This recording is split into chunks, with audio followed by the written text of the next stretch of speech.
জাতীয় gold cup ফুটবলে নওগাঁ জেলা পর্যায়ে চ্যাম্পিয়ন ধামইরহাট উপজেলা দল।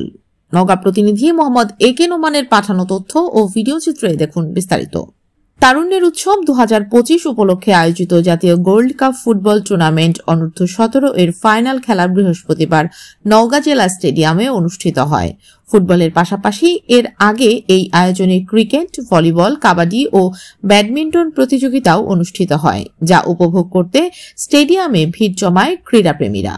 ফুটবলে বালক বিভাগের ফাইনালে মুখোমুখি হয় ধামইরহাট উপজেলা দল এবং নওগাঁ পৌরসভা দল। তীব্র প্রতিদ্বন্দ্বিতাপূর্ণ ম্যাচে 1-0 গোলের ব্যবধানে নওগাঁ পৌরসভা দলকে হারিয়ে চ্যাম্পিয়ন হওয়ার গৌরব অর্জন করে ধামইরহাট উপজেলা দল।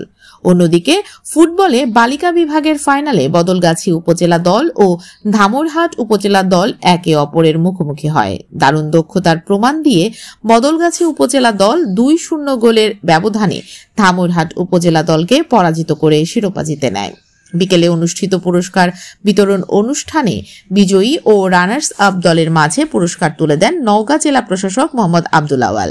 এ সময় আরও উপস্থিত ছিলেন জেলা ক্রীড়া অফিসার আরিফুজ্জামান, বাংলাদেশ জাতীয় ফুটবল দলের সাবেক খেলোয়াড় এনামুল হক, জেলা প্রশাসন এবং জেলা ক্রীড়া সংস্থার অন্যান্য কর্মকর্তারা। উৎসবমুখর পরিবেশে অনুষ্ঠিত এই টুর্নামেন্টে জেলার তরুণ খেলোয়াড়দের মধ্যে ব্যাপক উদ্দীপনা দেখা গেছে।